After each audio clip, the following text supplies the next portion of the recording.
After having all these different conversations with my mom, it's kind of lifted all of these different barricades that I've didn't realize I put on myself regarding everything like independence or a marriage or kids or whatever. So now I feel like, in terms of like discovering myself, that's going to be the next part is like, who am I without all these different walls I put up because of my experience with my mom or because of my mom's story. Right.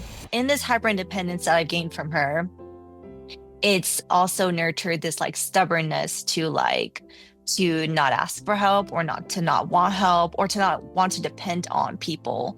And as I've gotten older, I'm realizing like I can't continue to carry on that narrative, or there needs to be balance now. Like, and even accepting like I need community was really hard for me. The idea of saying I need people was very daunting. They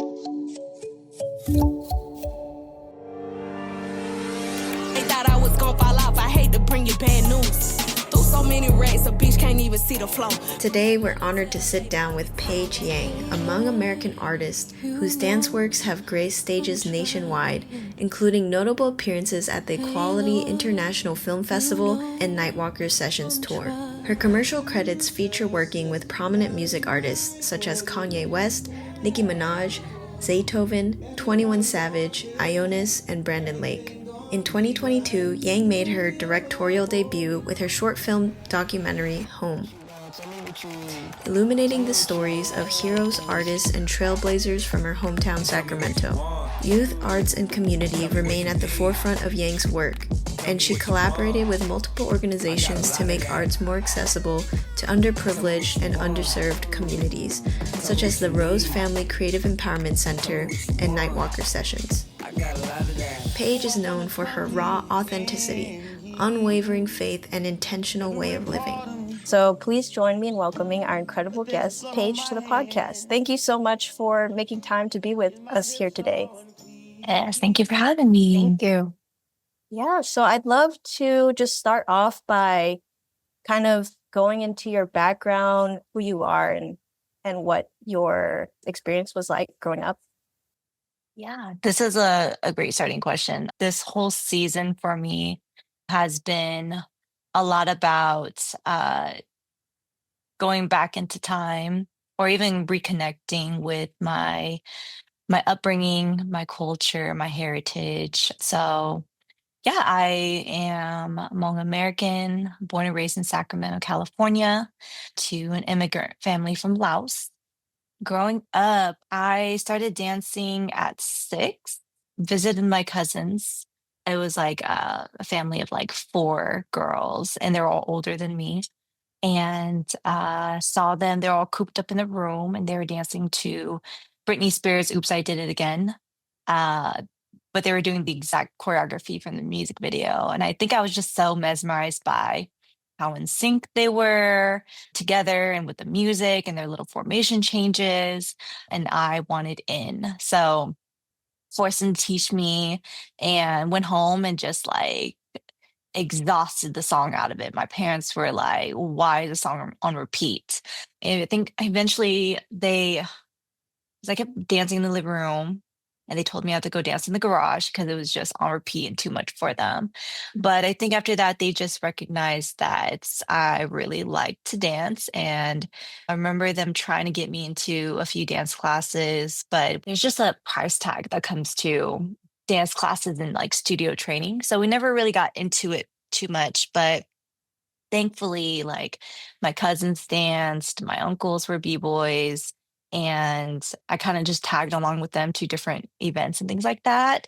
And yeah, I would say that I think attending the street jams with my uncles for the first time, I think that was probably the first time that I realized like there was more to dance than music videos, like the lights and the stage and the choreography. At these jams, it was like no choreography. There were no costumes and things like that. People were just kind of dancing and freestyling at the top of their minds, and there was no like like preparation or anything like that in terms of choreography. And I thought that was really cool. And it just felt like everybody was so different. And I think, you know, thinking about it now, I'm realizing like what dance really did for me. I think growing up as, Asian American, Hmong American to an immigrant family, they were very big on like survival tactics, doing whatever you needed to do to like, make it through, not put your freedom or what your family has worked so hard to do or to get at cost, which was great because it taught me how to be very respectful and very kind and thinking of others. But it also, on the opposite side, made me very shy, very timid, made me kind of second guess myself a lot. And also, I think with me being a first generation Hmong American, I think there was this thing where there was a lot of struggle to adapt with the culture and then the American way. So I think my parents felt it, and then I think it kind of like trickled down to me. And then I also felt the pressure of like, how do I embrace being here in America where, yes, we have so much access to things, so many opportunities, but that also kind of sometimes goes against tradition. And I think what dance did was it made me feel like I don't have to live up to any expectations of me, whether it's from the culture or from being here in America. I could just be who I want myself to be. I can create that. So I think that's why I stuck with street dance. I stuck with hip hop. And I think my whole journey with dance has been this outlet to be who I want to be. So yeah, I think that's why I stuck with it for so long because it wasn't a hobby. It was really just a way to have a voice. When growing up, I felt like I had to hush myself down for all different kinds of reasons. Yeah, so I didn't get into studio training or anything like that. I just kind of took up whatever free opportunities there were.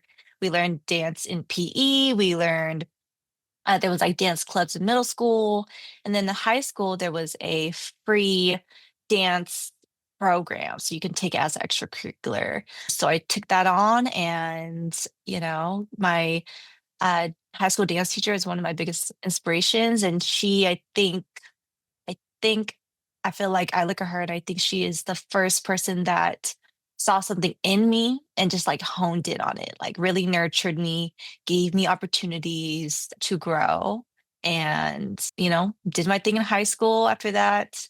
Kind of thought, because of my parents, kind of thought I had to kind of put my dance shoes away and pursue different majors that was not dance related. It was all like healthcare related.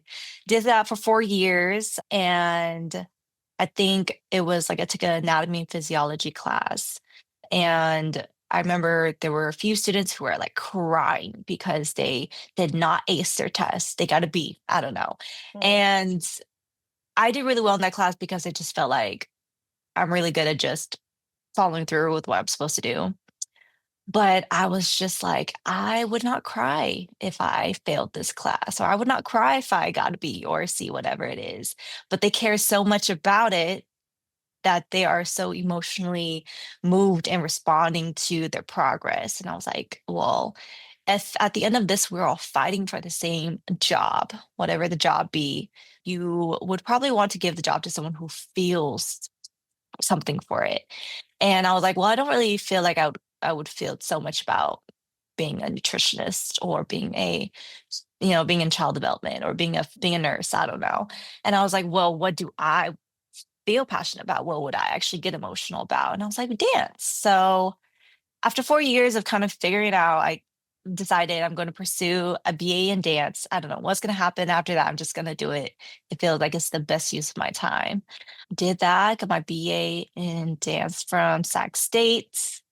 And throughout all that, I was dancing. I was doing so much. That's a whole nother question and a whole nother topic, but did that. And yeah, after that, I spent a year kind of just seeing what would happen. I was on a tour with Nightwalker Sessions, and we were kind of traveling West Coast, and I was there as a performing artist. So I was doing solos all throughout all of our tour.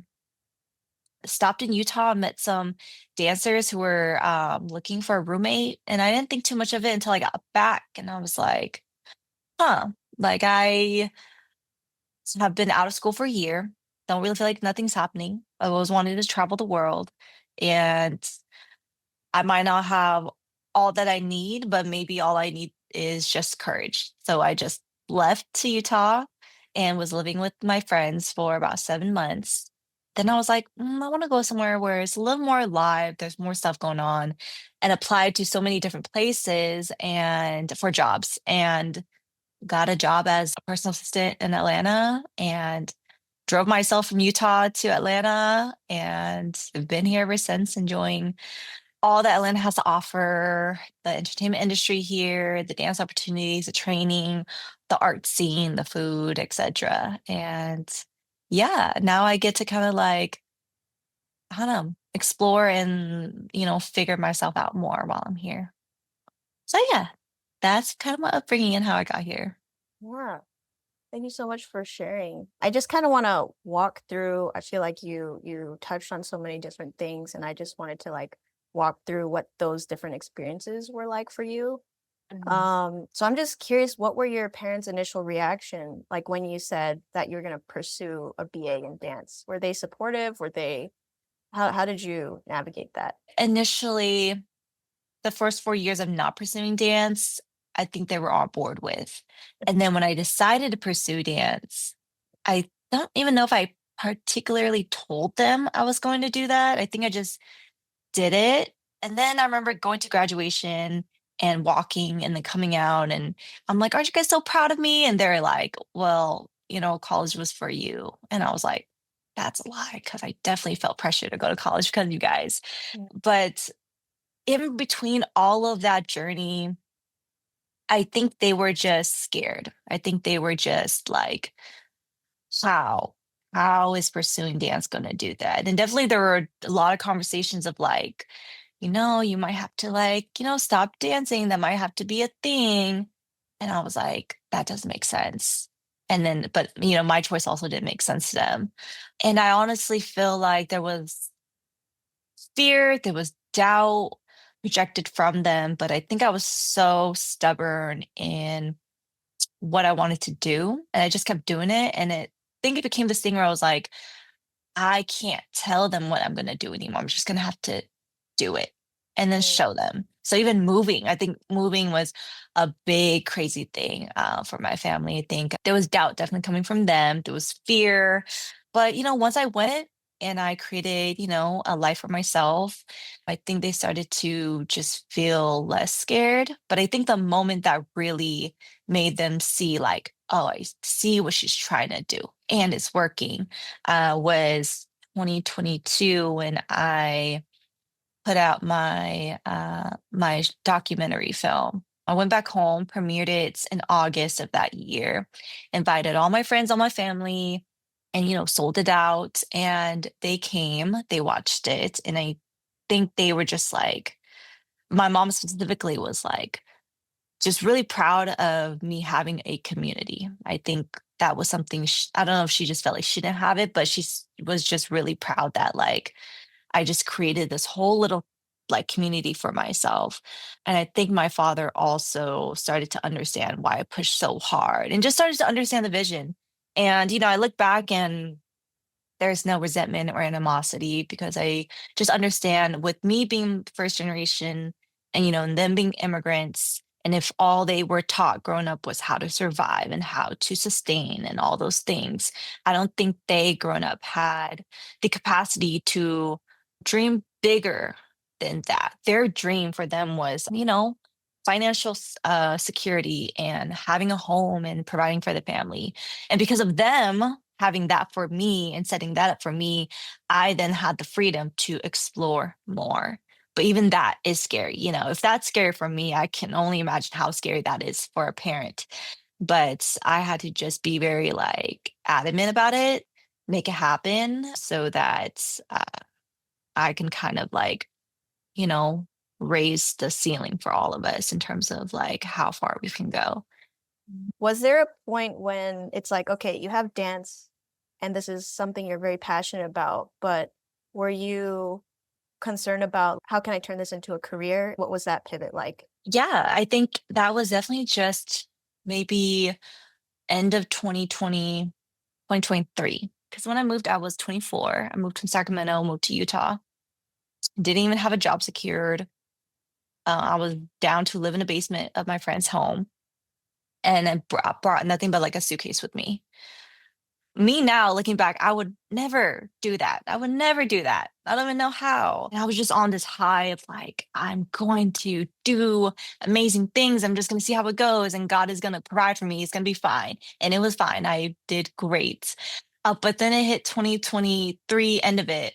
And I was just like, this entertainment industry is cool, but I've never been the type to want to put my future and my dreams in the hands of other people. And I feel like in the entertainment industry, it's a lot of that. It's a lot of waiting for people to say yes or to give the key to another door or to open the door. And I just don't know how much I want to play that game. So yeah, and I was like, well, what else can happen? And I thought about, okay, well, before I left Sacramento, I was teaching at a high school for 5 years. I was working with a nonprofit to provide dance classes, running different dance programs, and I really loved it. But I left that job and left California because I was like, I feel like I'm depleted. I feel like I'm giving so much of me, but I have nothing left to give. And I was like, well, what's going on with that part of my life? Is that still something I want? And the answer was yes. And I was like, okay, well, what's the next move? How can I see myself nurturing that part of me? And so I looked into grad school, applied, got in. I had my first semester this past summer. And the grad school was going to get an MFA in dance. Mhm. So I'm in grad school right now. And honestly, I think it's one of the best decisions I've made for myself. But I definitely don't think I would have been ready. I would not have been ready a year ago, 2 years ago. I needed to kind of go through all of that. I needed to just play with my life to get to a point where I was like, okay, I want this dancing to, like, this dancing is not going anywhere, but I do want this to continue to be fruitful in my life. And so far, my experience with grad school for dance it's been great. It's been giving me an excuse to prioritize myself. I feel like the last 5 years being away from home, I've been playing around and, adulting, etc. But now I'm really like taking reins on my life. So yeah. Congrats on grad school. That sounds really exciting.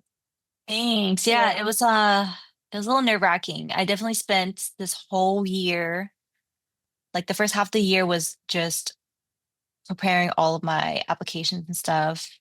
And then I got in, went to school during the summer, and then I'm just finishing up my second semester. Yeah, it's been really fun, interesting enough. Everyone says grad school is so scary. Um, but I think if you go to grad school for the right reason and it's going to help you, ends up being really fun. Do you mind sharing a little bit of like what it's like to go to grad school for dance? I'm just curious. Yeah, I mean, this is only one program, so I don't know what it is for other people. I am attending Montclair State University in Jersey. It's a low residency. I chose that because I knew I still wanted to, I know I still wanted to live here in Atlanta because I didn't want to uproot myself, live in a whole nother state and have to like start all over, find another job, find another place to stay, find another community. I wanted to keep my comfort of here while I strike the scary, grad experience. So yeah, low residency, 6 semesters. I go to New York every summer. And so far the workload, mm, so far right now, it's a lot of writing, which I'm realizing as some dancers are not writing savvy because we're physically savvy, right? We're musically savvy, but you're telling us to write a 10-page paper. I think for there's some For some students, that can be very daunting. But I realized when I was younger, I used to love writing stories. I think I was obsessed with the computer when my parents got their first computer, wanted to get my hands on it, and any reason to get my hands on it. So, like school assignments, whatever it be, I just fell in love with it. And then when they gave me my first computer setup, I was constantly writing stories about how my parents met, about them coming to America, about my father, and then my mother pursuing her school, anything, just very into it. I forgot all about it until I got into grad school and I started writing, and it was very easy to get back into it. And some of my cohort were like struggling. And I was like, oh my God, thank God. Thank God I have a little bit of history with writing. But other than that, like, I think that I think because I want to become an educator with this degree, I think that is all making sense. It makes sense why I have to write. It makes sense why I have to have an aptitude for assembling words or being able to explain myself through words. I highly recommend it for people who feel like grad school is going to be helpful for their career because it's definitely not a must. Like if you feel like, for a dancer specifically, if you feel like all you want to do is dance, dance, dance, dance, and that is what you want to do for the rest of your life, then you don't need grad school, right? But if you want to enter the academic field with it, you're going to need it. So it's been fun. That's awesome. Yeah. I wanted to ask, so it sounds like through dance, you've discovered a lot of yourself, but not only that, you've led a lot of other people to discover themselves through movement. And I'm curious, like, what does that look like? What inspired you to not just dance like for yourself, but share this with other people and turn it into something where you create these authentic, safe spaces for people to have self-expression? Yeah, I think my high school dance teacher, I think she is the biggest inspiration to even want to do that. I think that seeing her do it for us, I was really moved because I was like, well, there was no way I was going to be who I was had you not decided you wanted to do that for us. And I just felt like that was so magical. And then, she gave me opportunities to also lead, whether, I believe I started the hip hop club at our school. And then, I choreographed. And in every experience, I just wanted people to feel a part. I wanted them to feel like they were heard, like they were seen in the hip hop club and all those spaces. I wanted people to discover themselves more, just like I discovered myself. And it just kept trickling on. And I just really loved every moment that I could just help somebody like feel more free because Mm, that's what dance did for me. That's what she did for me. And I just never let it go. I just never let it go. Like everything I've done, I feel like, yeah, I think I forgot what age I decided, but I was like, everything I decide to do in my career has to go towards this. It has to go towards, helping others and really just creating more freedom for people, whether that is as big as, you know, running a whole dance program, or even if that's as small as having a conversation. And so, I think a lot of my work is that, like, I think after high school, I started teaching at Luther Burbank High School in Sacramento, started teaching in their after school program. I was running like a dance program. It was like a dance crew there. And I loved working with the kids because I just saw myself in them. And that was just like, I stuck with that job for 5 years. And I don't think I've stuck with a job for that long, but mm, that's when I knew I was like, this is what I want to do. Yeah, and even now, like that's still the motive. The motive is to because now have this freedom. How do I create more freedom for other people through whatever I believe my superpower is? I love how intentional you are about the choices you've made about your life.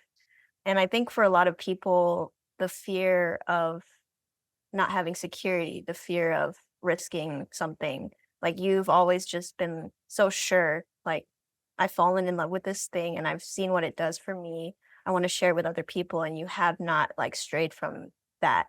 and everything that you've done, everywhere that you've moved has been kind of following this, which I think is really unique. What do you think cultivated that within you? Do you think you saw it within your family? Like, where do you think that comes from? The first thing that comes to mind, and I think I've thought about this question before, or I've thought about like, why am I so like this? Honestly, I think the first thing I thought about was the different movies I watched as a kid. I saw myself in those people. And all these people in these like movies are so like they win in these movies by choosing themselves or following their heart or following their intuition, whatever it be. So then I think I just created this like mentality in my head where I was like, that is the only way to happiness is if I choose whatever my heart desires. And I think I just kept listening to that my whole life. Now I kind of think about that and I'm like, well, am I just delusional now? Have I just made my whole life a movie? Like, am I just really like, what is that thing people call? Like, we were like, main character energy. Like, Uh, am I just that, you know? And it might, as crazy as it sounds, like it might, but it might have done that, it might have affected my life in the most positive way. Like, it might have just created this like very big North Star in my life that's helped me remain very like, determined and very kind and very caring. And if I'm living in my own little like Delulu land, like that's completely okay with me. Like I'm not harming anybody.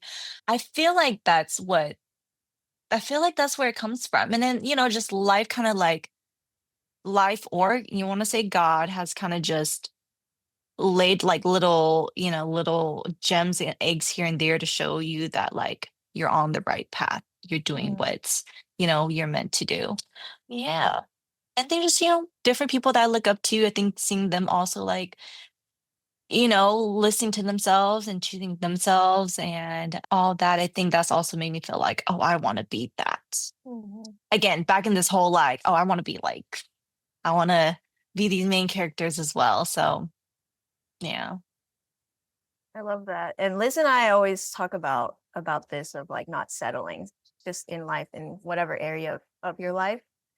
Um, Yeah, I have a lot of yeah. anxiety about that. I'm realizing, like, Oh I yeah. think as I grow older, I identify in other people that, like, I just look at other people and I'm like, how are you okay with this for so long? And everyone has their journeys, but, I ask myself why I ask myself why I can't settle.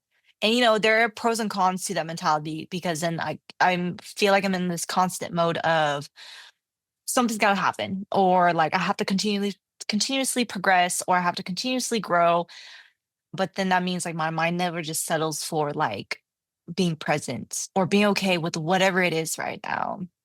But yeah, sometimes I look at other people and I'm like, how do you just let that thrive for so long?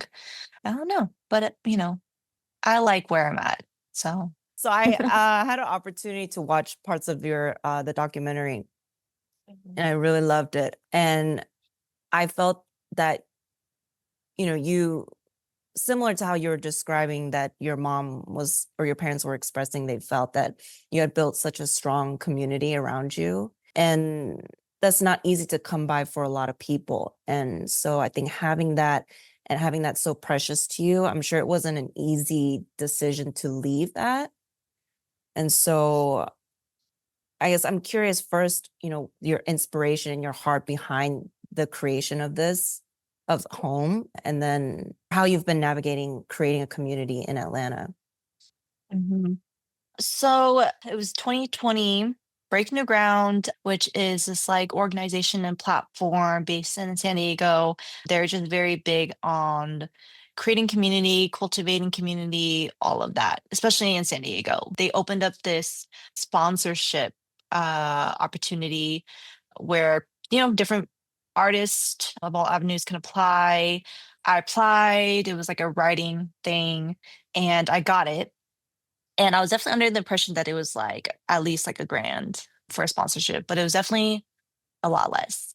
And what I had proposed was I think it was a film. But initially they're like, okay, so for the sponsorship, in return, we want you to create 6 pieces of content to post online because during COVID, everything was online. It was all about creating presence there. And I was like, well, my mind's not working that small. How do I, how, or not even how, is it okay if I create a big, short film documentary? And they said yes. So, once I kind of racked up the rest of the funding to help, I decided on this film called Home. I don't even know if I named it Home at the time, but the prompt in the sponsorship application was, how would you tell your story? And I thought, well, I feel like I can't really tell my story unless I tell the story of the people who helped raise me. That be my family, my friends, community leaders that really have just made such an impact in my life. So I kind of just ran with that. I didn't really have a layout or a plan. And it was one of those things where in the process of it, I kept feeling and believing like, oh, I don't have enough content. I don't have enough material. I wish I did that. I wish I did this. And I think after like 2 trips back home to film it, I was like, I think I was listening to a podcast and someone in the podcast was saying you could do a lot with a little. And I was like, hmm. So after that, after hearing that, I just played and then I created this whole narrative in the film that I didn't even know that is what it was going to become. I didn't know it was going to become Home. I didn't know it was going to be broken apart into who, what, when, where, and why.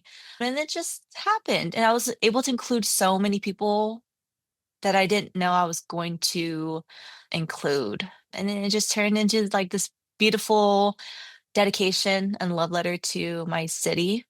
And yeah, and honestly, even I think after I think at some point I was like, because I was so immersed in Sacramento, Sacramento, Sacramento, and going back home so many times, I was like, after this, I need to just let that go. I need to let go of my city. I need to let go of my community. I don't even know what I meant by that, but I think I was just so immersed in it where I was like, I need to step away. I don't even know if that really happened. I think what I really needed was I needed to let go of the film. I think I just needed to like once I made it, let it go, let it live, let it, thrive in whatever it needed to thrive. So yeah, and then when it came to Atlanta, community was definitely the biggest thing missing for me here. My first year here, I was on a high. I was like a whole new city, a whole new experience. I love it, I love it, I love it. Then a year in, I was like, whoa, I feel actually very lonely here. I felt like the type of people that I grew up with was not here. The type of lingo, the type of connections, the memory, I was like, it's not here. But I don't want to go back home. And then don't know what year it was, maybe 2022 or 23, one of those years, I was very intentional about trying to make connections and trying to find people. And maybe my community here wasn't going to be as big as Sacramento because I grew up there for 24 years, but maybe I can just find my few, handful of people. And now I feel like I do. And I feel like I don't need as many. Maybe because I'm older too, I don't feel like I need like whole hundreds of people. But I have it here now. When we're talking about New York or moving other places, I think community is one of the things I need to. I need to feel like I have people around that I trust and that believe in me and they see me, because if I continue to be in the space of industry work or entertainment work, I can't do it by myself. And I've been very, I used to write this narrative about like, oh, I'm doing it by myself, but it's far from the truth. It's far from the truth. Yes, yes, I think a lot of the stuff I can be very independent. I could be very, solo driven, but I do need support and I do need community to make all these things happen. So yeah. We had a guest come on for season 2. Her name's Sam, and she lives in South Africa, but she kind of talks about how she doesn't struggle alone. And there was a funny moment during that episode where our other co-host Fatima, she wasn't able to make it today, but Fatima and Liz were doing that interview, and there's a moment where they both understood it. Well, Liz Can you share that moment? What was that? I think I had misheard maybe something. She said, like, "I don't struggle alone." And then you guys had us automatically taken it as like, "Oh, yeah, like, we don't have a hard time being alone," like, being very Oh, independent. we don't struggle being alone by Right, right, ourselves. right, That's right. how we heard it. Mhm. And they were both like, "Mhm," Yeah. and then she was like, but what she meant was she doesn't go through things alone. Like, she's come because she also grew up very, like, kind of hyper independent, but accepting the fact that we need people. We're built Yeah. for community. Yeah. Yeah, I definitely resonate with that. My mom, there's a whole story with my mom and how, watching her has inspired me. But in watching her, she's become very independent and she really was like my first inspiration. Like I always say like my dance teacher was my first inspiration, I think dance wise and career wise, but my first inspiration of like the type of woman I want to be was my mom. And she was hyper independent and she really just she went through a moment where I watched her have courage to decide what she wanted for her life and to follow through with it, which I love. But in this hyper independence that I gained from her, it's also nurtured this like stubbornness to not ask for help or not want help or to not want to depend on people. And as I've gotten older, I'm realizing like I can't continue to carry on that narrative, or there needs to be balance now. Like, and even accepting like I need community was really hard for me because it started to feel like that would be a handicap to me. That would be the one thing to hold me back from moving to London or moving to Japan. Like I wanted that for me, but because I was like, the idea of saying I need people was very daunting. I was like, Mm. oh, that's going to hold me back. But now I'm realizing, no, that actually helps me have more courage to go do things. So I had to learn that too. Can we talk a little bit about how you've built community, like moving to completely strange new place like Utah or moving to a new place like Atlanta, starting from scratch? In what pockets have you found community, and what advice could you give somebody else who's maybe trying to, you know, start over somewhere or trying to build community, find people? How have you come to find it? I think the amazing thing about being a dancer and actually dancing a lot is pretty much anywhere you go you can find a community of dancers. So I think that's one of the things my mom realized was like, oh, no matter where you go you are going to find people.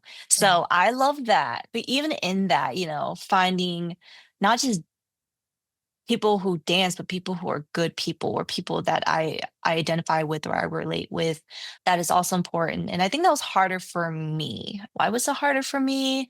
One, because of what I brought up, like I was very hyper independent, and especially having moved from Utah. And then when I was in Utah, I was exploring all these different or cities and states. I came to Atlanta with the mindset of like, I'm just gonna tunnel vision on what I want. I'm not gonna care about community. And also, I think I have this like because of like my mom and that hyper independence, I have this fear of like connecting with people. I have this fear of like depending on people. So initially, it was actually kind of hard because I had no interest in it. I was maybe even fearful of it. And if that's been my nature for the last like 24, 25 years, it was going to be a hard habit to knock. But then, one year, yeah, I just decided like, it's not a matter of finding other dancers. It's a matter of finding people who like effortlessly feel kind of like home. And I found it in some dancers who I've gotten to know in non-dance spaces. Like for Mhm. some reason, maybe because I've gotten older and my priorities are different, but a lot of the people that I'm close to here in Atlanta, we don't dance as much together. Like they might be a dancer as well, but our connection and our relationship was built off of like grabbing lunch or, being at the same place at the same time or having a conversation. And yeah, that's kind of where I found my group of people. Are all my Mm. friends here in Atlanta dancers? Honestly, yes, they're all dancers. So I think I met them through dance, but I nurtured our relationships outside of dance. And I Mm. think for me, I'm realizing that makes me feel safe because it makes me feel like our relationship is not based on my talent as a dancer. You didn't see me because of my talents. You continue to nurture this relationship with me because of who I am and because Mm. of who you are. And we continue to do that. We continue to see each other and nurture our friendships because we are genuinely invested in this connection and not this like possible transactional relationship with art. Can you talk a little bit about, so in your short film Home, you touch on like what is home? Who is home? How would you answer those questions today? And would you answer it differently than you did in the film? I don't even know what the whole dialogue was, but I think it's fairly the same. Yeah, I think Who is Home was all about all the different people. When is Home was about, I think, all the different memories. I believe I introduced a dance part because I was trying to highlight the feeling of what feels like home, Mm. and especially in the dancing back at home, those feelings are like very unique and very indescribable. I don't even know how to describe it. But yeah, I think everything would stay fairly the same. I don't think home, at least since the film has evolved in terms of like its meaning for me. I think these days I'm really just trying to figure out how I can build a home within myself more and more. Mm. And it's so contradictory because I'm trying to find a home in myself, but then I'm also trying to allow myself to like be okay with needing other people or depending on other people. So it's like how do I tell myself everything needs to come from within, but then also allow doorways for home to feel like it can be in other people or in other places. Maybe it's just Mm. about balance. I don't know, but that is actually something that I am. It's not every day at the top of my mind, but I'm still trying to understand that because I think I'm still trying to come off of this whole hyper independent mentality that I've ran with for so long. Mhm. I think you mentioned Mm. a couple times like your mom in this like hyper independence that you picked up, and it's had so many strengths, but it also now you're realizing like, okay, like I need a duality. Do you mind sharing a little bit about your That relationship with your mom, or like, yeah, like in what ways has that impacted you? Yeah. Yeah, that's yes, because actually, for grad school, this whole semester has been about my relationship with my mom. Oh. It's just that season. I don't know what's going on, but how did it start? It started because I want to I have this thing in my head where I want to be the best provider as possible, best educator and artist as possible. But I feel like I'm constantly chasing it and never get a hold of it. And I'm like, Paige, you can't go another decade chasing it. You have to at least have moments where you feel very confident in who you are and what you have to give. But I just never get it. So, started to do the things I naturally do, try to inform myself more, experience more, etc. And it wasn't doing it for me. And I started to I think I started to read Misty Copeland's book. She's like a ballerina and like the first African American ballerina and that was promoted to the highest level with the American Ballet Theater. The whole the whole thing in that book was really about like the intersection between art and culture and identity. And so I was trying to understand that for myself and put myself in that. And I was like, oh, like I know who I am in my identity. I know where I lie with the arts, but then my culture was like, ooh, like I love my culture, but I acknowledge that there is a separation. And so I had two conversations. I had one with my cousin, who his name is Chinu Her. He is recently became like the first male Hmong anchor in the US. Oh. And so I had a whole conversation with him and just talked about all things growing up Hmong and that inspired a conversation with my mom. But rewind back to the conversation with my cousin. At the end of it, I was telling him, like, growing up, I had this moment where I was just like, I don't want to be connected with my culture that much because I didn't want that to become used as something against me. I don't know what. I do know what, and that'll come later. But for some reason, I didn't want it to be used against me. I didn't want that to be the reason why I didn't get what I want or I was seen a certain way. So I separated myself. I think that also relates to the whole like the reason why I started dancing was because it made me feel like I could be who I wanted to be. So I separated myself from what made me feel like I couldn't. Yeah. And then fast forward, I had a conversation with my mom. And this was going to be interesting because my mom's story is she came to America when she was like 5 and being Hmong immigrants and as a woman she felt a lot of pressure to uphold traditions. But then she was also going through this whole like journey of like adapting to America. And if her parents were super traditional, she was constantly struggling as a woman, as herself, as a wife, and she married at 18 and she had me at 19. So she continued the whole like tradition of right when you're out of college or high school, you get married, you have kids right away. And so yeah, and then all the expectations that was put on her being a wife and being a mother, et cetera, et cetera. And at the end of it, at the end of, I think she was like about 31, 32. I don't know how old I was at the time. It was like 10, 11, 12. I could see how frustrated she was with the traditions, with, what was expected of her. And to this point, divorce was a big no-no for the tradition, for the culture, but she had the courage to go for it. And so, she divorced my father, and then she was disowned by her family because tradition is divorce is a no-no. So I kind of watched her go from having everything, having a family, having her kids, having a husband, all of that, and then having nothing, and then watching her kind of build it all up. In the midst of that, though, when she divorced, me, my siblings, we kind of spent half time separated, like week by week time with our parents. But I watched my mom. By this point, she had her master's, but even that, in culture, in that culture, women are supposed to be the housewife, men are supposed to go and work, and education was not a thing. I think she had to even like really like fight for, the family or my father to allow her to attend school. But, she exited the divorce with a master's degree, watched her kind of just rebuild from zero.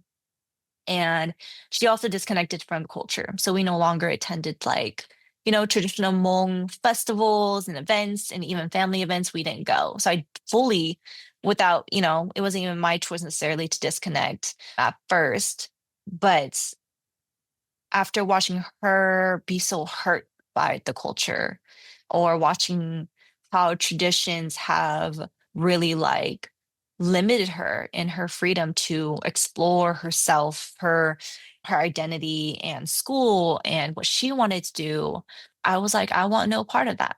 Because if I am just like my mom, I am Hmong and I'm a woman, I don't want to feel so limited. So I, at some point, purposely also decided I wanted to disconnect from my culture. Mm. And not a way where I denied that I was Hmong. It was just more like it wasn't the first thing that came up in a conversation. I was like, if you look at me, I am Asian. And if you ask, I'm going to say I'm Hmong. But I didn't want that to become a barrier, or something that held me back. But in this interview with my mom, and now she is about to be 50 and she is finally making the money that she wants to make in her career, and she's finally at a point in her career where she can retire, and she's kind of gotten everything she's ever wanted in her life now. Having this conversation with her was very pivotal because the topic was freedom. The topic was like, how have you pursued your freedom? But I think the most impactful moment was when I asked her, "Oh, what are your favorite things about the Hmong culture?" She had so much to say. And I was shocked because I was like, my whole life, we didn't even talk about being Hmong, or not my whole life, but after the divorce, that wasn't a conversation we had. She even at a point when I was growing up was like, I don't identify as Hmong, you know? Really? So having this conversation, her being so like, so much good things to say, I brought it up and I was like, well, interesting because growing up, like, seeing how much it hurts you and seeing how much you decided to separate, but now all these years later, you are okay with it. She, after some growing, I think she's realized like how much her upbringing and being Hmong has actually like made her into the woman she is. She's become very appreciative of it, despite her history with, all of it. And I didn't realize, but that actually kind of gave me permission to let go of it. I think I was holding on to it because of my mom. And there's almost like this generational trauma that happened, and I didn't realize that's what happened. But having that conversation with her gave me the permission to forgive the culture for what it did to my mom, and then forgive the culture for what it did and what it could have done to me. And so then, yeah, I was just really moved by that. And it kind of just lifted up like this thing off my shoulder where it was like, culture was not something I had to like run away from anymore. So now the next step is to dive deeper into my culture, my heritage, how it makes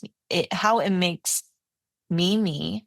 And, going back to my conversation with my cousin, when I shared this experience with him, he was like, you're actually not the only one. There's this like cultural trauma that has happened in in the Hmong experience, especially we're talking about like the OGs that came here, and then we're talking about the Hmong-Americans and all the children and how we've grown up. He says like, you're not the only one, and there is cultural progression. Like there is this like understanding between all of the OG immigrants and all of the, Hmong Americans now, where there is more openness and there's more room for, I don't think adaptation was his word, but just like this new way. And because the culture is so young, like if I'm first generation and I'm only 30, like there's so much room for different narratives and different storytelling and different ways of seeing things and all these things. So that just made me really optimistic and made me see like there is just my road that I felt like it was like this had just opened up, and it has to do with my culture, beyond me being an artist or whatever, like because of my culture, it's just opened up more things for me. So yeah, that's actually inspired my next dance film that I'm working on that is inspired by my relationship with my mom. But it's pivotal for me because I haven't done that in a while. I haven't worked with an all Asian American cast. I haven't told an Asian American story. That hasn't really been my priority. But now I feel like I would like to re-enter the conversation and contribute to not only the Asian American storytelling, but the Hmong American storytelling and the documentation. So yeah, that's the story between me and my mom. Wow. I Mhm. feel like your mom also lives very intentionally, and it sounds like she's gone through so much growth and transformation. Um, Yes, very yeah. much, very much. I recently learned that she actually, before she had me, she wanted to be a dancer. Really? And like I knew she danced growing up. Like I knew she loved Paula Abdul. She, loved Janet Jackson. I knew she danced in high school. I knew, she also drew and painted and things like that. But I didn't know that her career was that. So I kind of wonder, I'm like, is my heart for dance a genetic thing? Or is it just because you exposed me to dance? I don't know. But yeah, I definitely, it's a beautiful thing to see my auntie and uncles and my parents kind of figure out their freedom, after spending years and years staying loyal to the culture and seeing how much they struggled with it. Because, like, I think being in America is just different. You have so many opportunities around you that they were, too scared to, take advantage of, or they were not allowed to take advantage of. And I think after spending so many years here, they're just like, they've just kind of figured out for themselves, and they still are, which is a beautiful thing. So, yeah. Yeah.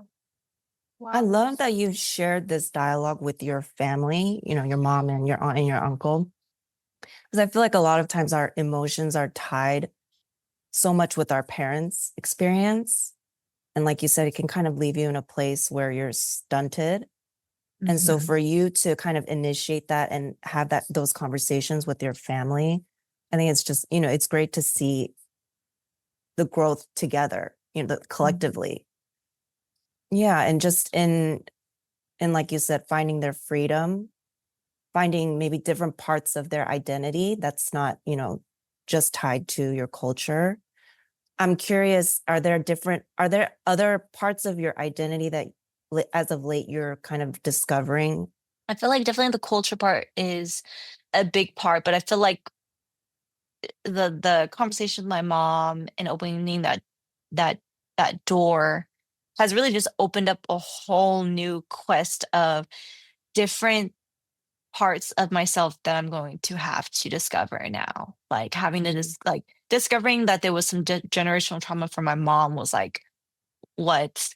And so now like trying to see like how, in what different ways that my lineage, my ancestors, how my mom is, how my father is, now how that has contributed to who I am. So I think the answer to that question is to come, but yeah, I'm nervous for it and I'm excited for it because it does feel like my whole life I've known a good chunk of who I am, but then there's been this big part that I just didn't really put a light to.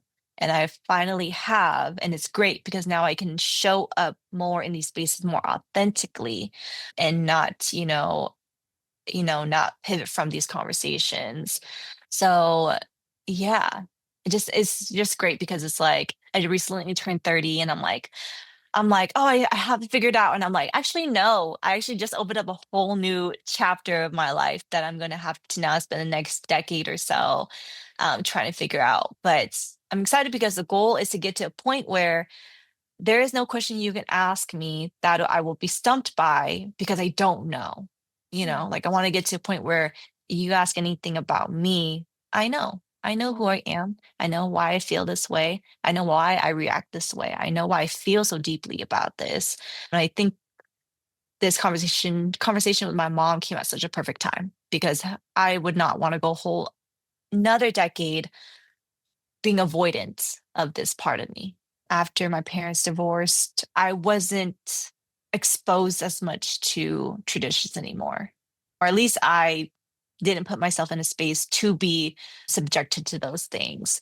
So at some point, just it's kind of like ignorance is bliss. Like if it wasn't in front of me, it no longer existed. Now, Yeah. like, one of the things I'm doing is on my off time, I'm having conversations with different people who I feel like have done something with their opportunities and their freedom and just seeing like how their experience was, like I recently had a conversation interview with Impact. He's a Hmong Mm-hmm. B-boy and just asked him like how was his experience was. I shared with him my whole story with my mom, and he was just like, "You're not the only one," And his experience was definitely different from mine. I think he's one of those people where like he definitely upheld traditions, but also was allowed, whether he allowed himself or his family allowed him to explore what it is to be a dancer as a career. And but I think in my next thing for me is to just have a lot of these conversations and see if there's commonality between these journeys, and if like other people felt what I felt, and if they did, how did they build off of it? How did they let that become a part of their story and a part of like who they are now? I'm curious how you mentioned like traditional Hmong, like there's like an expectation as a woman to get married young and like step into like being a wife or a mother.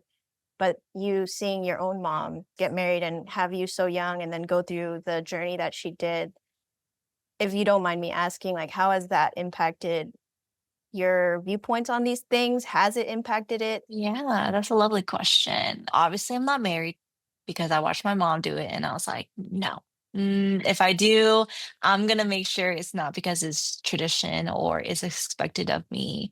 And then also watching my mom like divorce and date. I was like, watching her go through all the ups and downs and just, very, very much prioritizing like the person I choose. I'm going to be so sure about. Mm, So I think, that has definitely watching her has influenced my, when it comes to marriage or dating.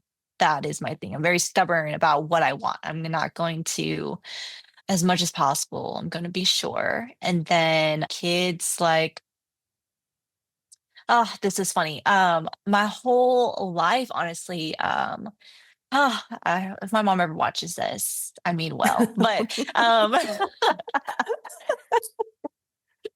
she was I give a lot of grace to my parents because they married young. They divorced, and it led to a very, sad divorce.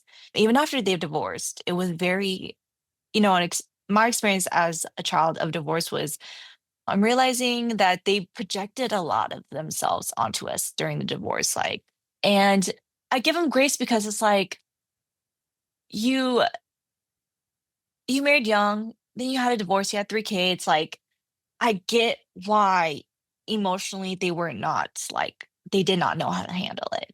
And it felt like when they divorced, they were 18 years old again because they just they just prioritized what they were supposed to do. And I feel like it stunted some of their, I don't know, emotional growth, mm, you know?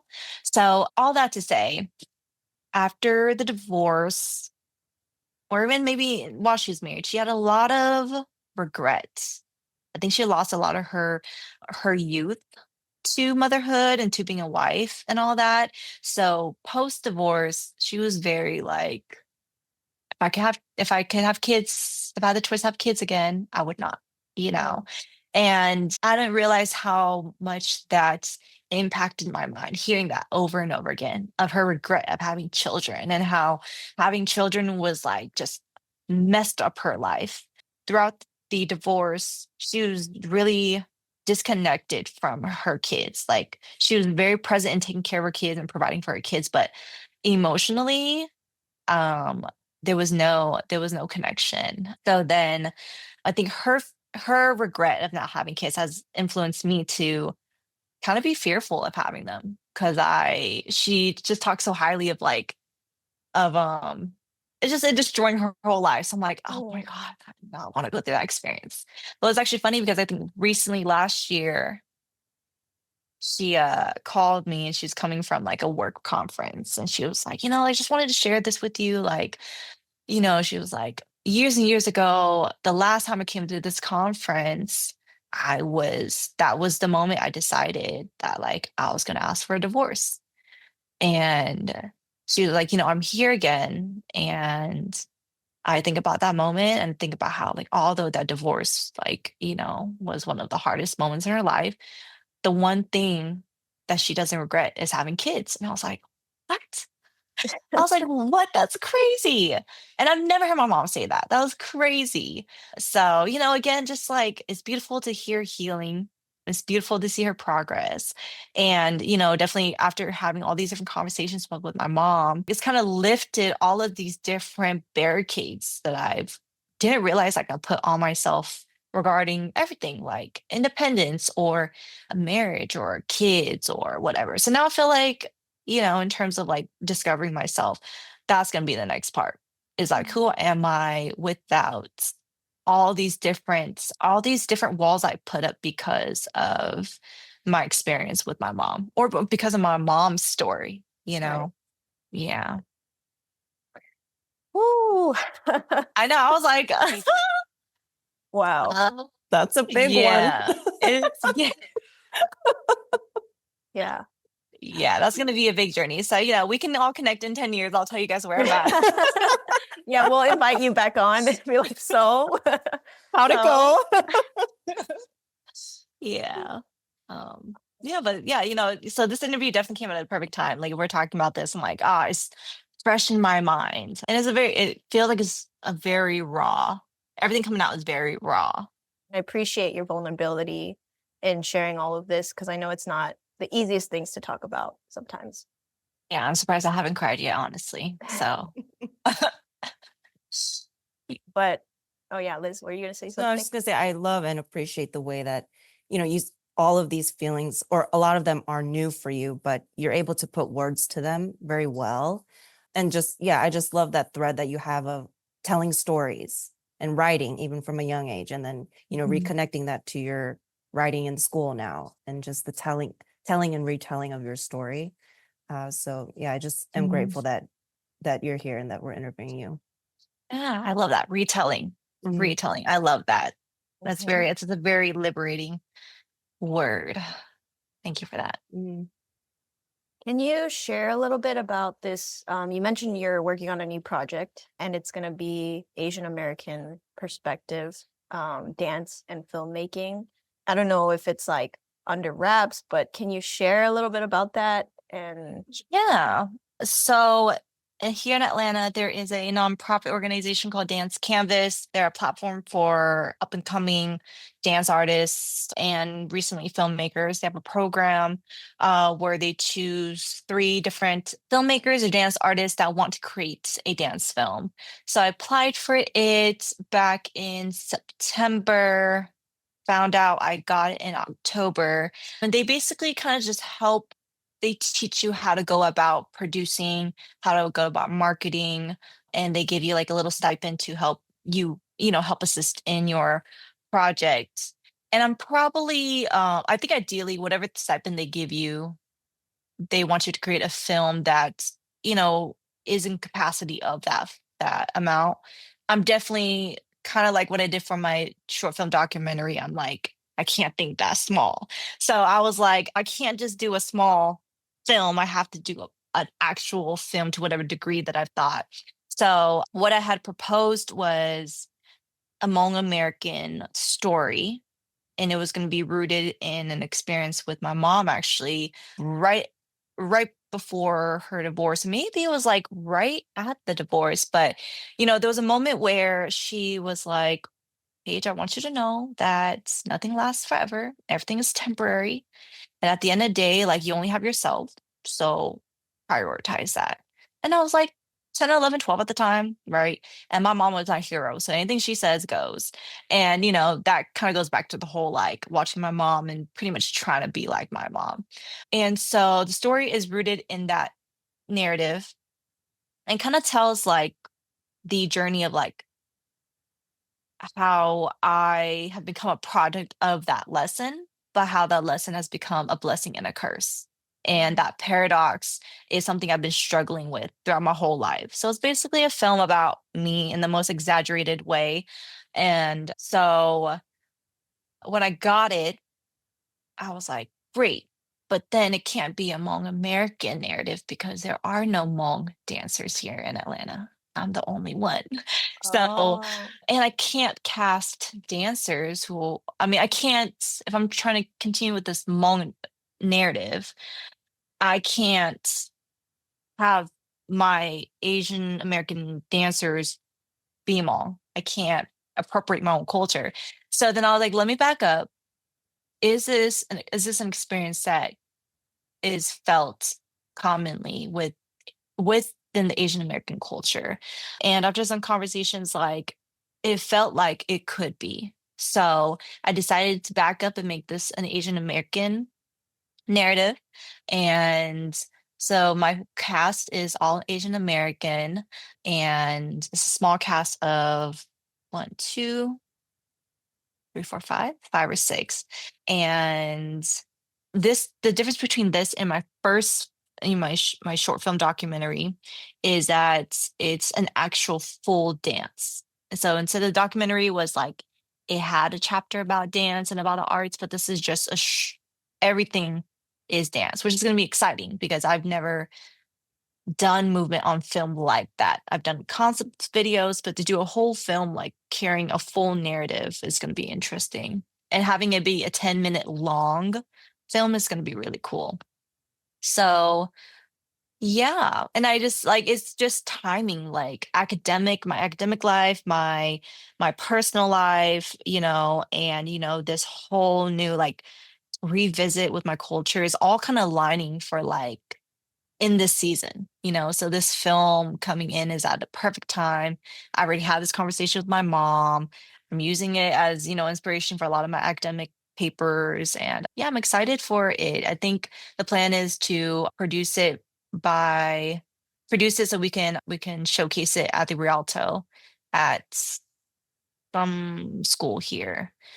I don't know my Atlanta that well yet after all 5 years, but it's at the Rialto here in Atlanta. We're gonna premiere it in March, so I'm excited In for it. March? Wow. Wait, so are you in production right now, or where is it at in the phases of? Yeah, so right now I'm storyboarding, I'm confirming all the details, cast, location, rehearsal, my director of photography, my gaffer, my first AC, all those things. So Mhm. they're still heavy in the works, and it's one of those things where like I'm kind of just letting God lead me through it in a way where like would love to figure it out all in one sitting, but I never do. It's been one of those things where like I figure out as much as possible and then I revisit the next week. And maybe most of the time I have more to put into it. But Mhm. yeah, so this film with school and with all the different jobs I work on top of just trying to live like a personal social life as much as possible. That's how I've been spending a lot of my time lately. But I'm Wow. excited for it. Yeah. I'm excited for it too. I'd love to let our viewers know whenever it does is screening, and I'd love to like come and see it too. So you said it's like a 10-minute dance, or is it dance mixed with narratives? Dance mixed with narrative. So yeah, I think one of the things I struggled with was like a lot of the projects I imagine these days or I envision, they kind of run like a movie in my head. So when I thought about this, it ran like a movie. And the struggle was initially was like, how do I make sure this is 99% dance and maybe 1% of like acting, if I even want to incorporate that. So, we found a way to work around it. We found a way to make sure like if there are any lines, if there are any audio, whatever, there's like literally only like a few seconds of it. But yeah, it's a whole narrative in it. And I think I'm the only one, I believe I'm the only one in who got chosen as a filmmaker who's running with a story like this or doing a full like movie like production. So Wow. yeah, I was like, because I think one of the conversations was like, work with what you got. And I was like, well, if I only have a few $100s, how do I make this work? And I was like, it's not gonna work. I'm just gonna have to like continue with my vision and God will provide. And it is being provided. It's great. It's Yeah. a great opportunity because now I can think beyond being a dancer, like when you talked about, how do we make something out of dance career wise? Like this is one of the things. Like going to school is one thing, being an educator is another, but then also diving into filmmaking is another way for me too. So just happy to get my feet wet in that. One of the questions we ask all of our guests is, what's the best piece of advice that you've ever received? First one that comes to mind is from Paul Willis. He's my friend. He is a hip hop artist, rapper, poet. I met him in Sacramento, but now he lives in Boston. But I remember going to his either with a poetry or his rap workshop, and we kind of just workshopped like different writing. And he said, don't be afraid to speak your truth because you never know whose inspiration you're holding on to. And I was like, what? And, that just became a big inspiration for everything I did after that, whether it was, me dancing or me getting to poetry or, me just putting my voice out there in any type of way. So I love that I really ran with. And then there's this quote that I love that like I even have it tattooed on me. It says, she who is brave is free. And I think that's what's caused me to be where I'm at now. I don't know if I've always been like this, but definitely when I left Sacramento, it was a big, it was a big like thing in my head where I was like, I don't want to be scared because moving from home was a scary thing. And I was like, I have to continuously prove to myself that I can overcome fear. And I feel like exactly what it says, like when you decide to be brave, there is nothing that can hold you back, you know? So yeah, that's really like anything that scares me, I'm like, you can't let that scare you. And I'll just go for it. So yeah, that's something when I was in New York, because when I went to New York for grad school, I was like, oh, this is scary. Like I have to like go to a whole new city again for a whole month and be by myself and like trek grad school by myself. I was so scared. And then I just kept reminding myself, like, you can't be scared. And then I felt so free. When I got there, I was like, oh, I can't believe I'm here. So yeah. That's awesome. We always talk about like kind of being able to hold like two opposing emotions at the same time, or having room for like joy and sorrow, having room for being scared and being brave, and accepting like both of those things. Mhm. And it sounds like you're doing that. And yeah, just excited for this new season for you, because it sounds like a lot of doors are opening, and it sounds like there's a lot of exciting things to look forward to. Yeah. I love Yeah. that. I love that. I love that idea of holding two emotions and holding space for both because I definitely needed that reminder, guys. I think that every day, if not every day, I'm always just like, how do I be extreme emotion here and not honor that like both can serve, you know? Right. So I appreciate that. Thank you. Yeah. And also like even the thought of like feeling at home. I'm just revisiting this thought, but like feeling at home within yourself. I know you're like, how can I feel at home with my in myself, but then also like find home in other people? And I think that's Mhm. also like finding the duality in that, and the Yeah. ways in which it those two things hold hands almost.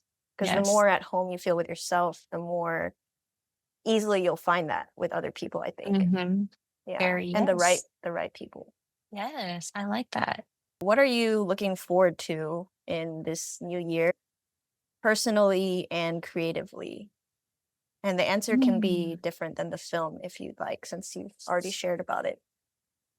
Yeah, I think I'm looking forward to next year just showing up in spaces more authentically. Do I have a plan for it or how it's going to happen? No. I just hope that, I think as I get older, I learn and I become more okay with like what I am and what I'm not. And then I discover new parts of me, like, reconnecting with my culture. And yeah, I just look forward to being able to, you know, show up and know who I am and not waver from that and not be so confused about it as much. I think that's usually my heart. That's like usually my biggest struggle is like, or the thing I don't like about myself the most are the moments where I'm like, why do you not know that part of you? Or why do you still struggle with that? I love when people are so confident in who they are. And I'm like, I want to be that. So yeah, that's what I look forward to next year. Can I just say something? I think it's so funny that you're expressing this feeling, but I feel like a lot of people perceive you as that, like somebody who's very like confident and knows who you are.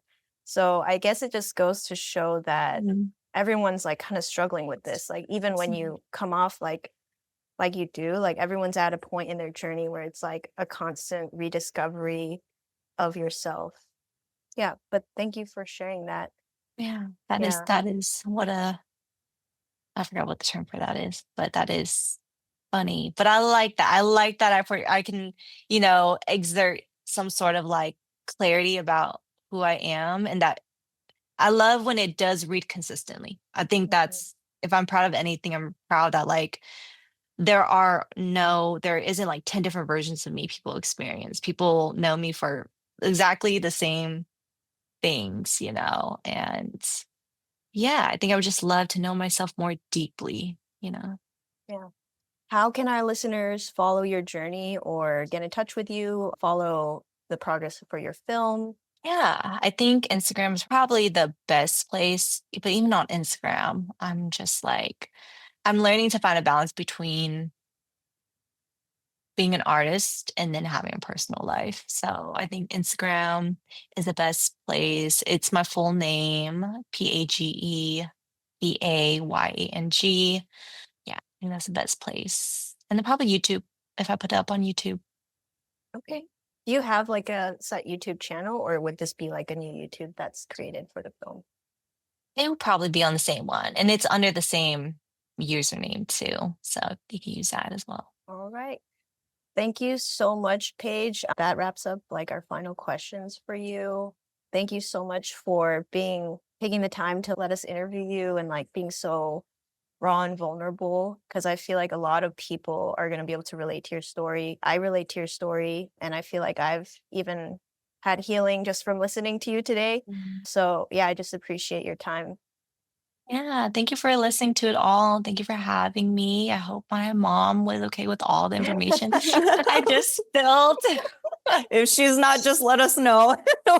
I had good We'll take it out. intentions. It's funny. Just watch. She has this a funny thing with her where like, I think growing up she may have not always supported all my dance decisions, but she would always be the first to repost a dance video I posted or, something like that. Or when my film came out, she was like, my daughter, da, da, da, da, da. Oh, So, just watch this happen, watch this come up and she's gonna be like, oh my God, my daughter in my story.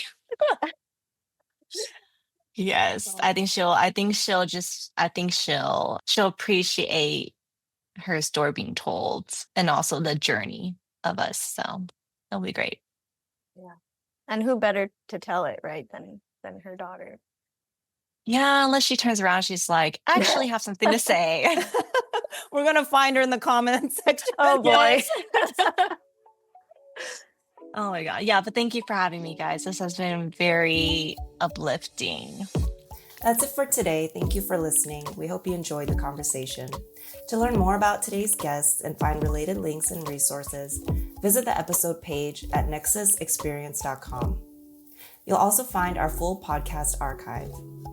If you'd like to support the podcast, please subscribe on Spotify, YouTube, and Apple Podcasts.